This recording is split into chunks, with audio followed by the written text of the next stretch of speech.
ದೇವಳ ಗಣಗಾಪುರ ಗ್ರಾಮದಲ್ಲಿ ಈದ್ಗಾ ಮೈದಾನದಲ್ಲಿ ಸಂಭ್ರಮದಿಂದ ರಂಜಾನ್ ಹಬ್ಬದ ಆಚರಣೆ.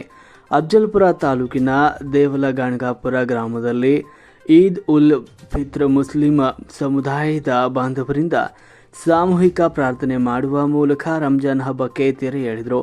1 ತಿಂಗಳು ಉಪವಾಸ ಆಚರಿಸಿದ ಬಳಿಕ ಜಕಾತ್ ಫಿತ್ರ ದಾನ ಮಾಡಿದರು. ಶ್ವೇತ ವಸ್ತ್ರ ಧರಿಸಿ ಪರಸ್ಪರ ಆಲಿಂಗಿಸಿಕೊಂಡು ಶುಭಾಶಯ ವಿನಿಮಯ ಮಾಡಿಕೊಂಡರು.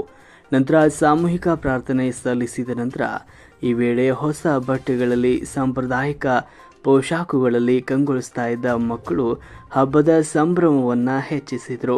ತದನಂತರ ಸುದ್ದಿಗಾರರೊಂದಿಗೆ ಮಾತನಾಡಿದ ಮುಸ್ಲಿಂ ಸಮಾಜದ ಅಧ್ಯಕ್ಷರಾದ ಫಿರೋಜ್ ಮನಿಯಾರ್ ಅವರು, ನಾಡಿನ ಒಳಿತಿಗಾಗಿ ವಿಶೇಷ ಪ್ರಾರ್ಥನೆ ಸಲ್ಲಿಸಲಾಯಿತು ಹಾಗೂ ದೇಶದಲ್ಲಿ ಸೌಹಾರ್ದತೆ ಮತ್ತು ಏಕತೆ ಸಂದೇಶವನ್ನು ಗಟ್ಟಿಯಾಗಿ ಉಳಿಯಲಿ ಅಂತ ಪ್ರಾರ್ಥನೆ ಸಲ್ಲಿಸಿದ್ದೇವೆ ಅಂತ ತಿಳಿಸಿದರು.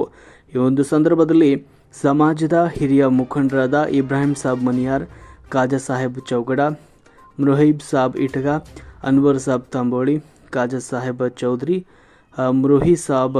ಮುರಹಿಬೋಜ್, ಖಾಜಾ ಸಾಬ್ ಮುಜಾಫರ್ ತಾಂಬೋಳಿ, ಫಿರೋಜ್ ಮನಿಯಾರ್, ಶೇಖ್ ಅಲಿ ತಾಂಬೋಳಿ, ಸಲೀಂ ಚೌಗಡ, ಅನೀಶ್ ತಾಂಬೋಳಿ, ನಜೀರ್ ಜವಳಿ, ಜಾಕಿರ್ ಬಿಜಾಪುರ್, ರಹೀಂ ಟೈಗರ್, ಸಿರ್ಪನ್ ಸಾಬ್ ಚೌಗಡ, ಜಾವೀದ್ ಕುರೇಶಿ, ಖಲೀಲ್ ನಾಯ್ಕಡಿ, ಬಾಬು ಶೇಖ್ ಅಲ್ತಾಫ್ ನರೋಣ, ಬುರ್ನಾ ಚೌಗಡ, ಅಸ್ಲಂ ಶೇಖ್, ಮಾಜಿದ್ ಶೇಖ್, ಸಲೀಂ ಆಳಂದ್ ಹಾಗೂ ಸಮಾಜದ ಎಲ್ಲ ಬಾಂಧವರು ಸಾಮೂಹಿಕ ಪ್ರಾರ್ಥನೆಯಲ್ಲಿ ಉಪಸ್ಥಿತರಿದ್ದರು.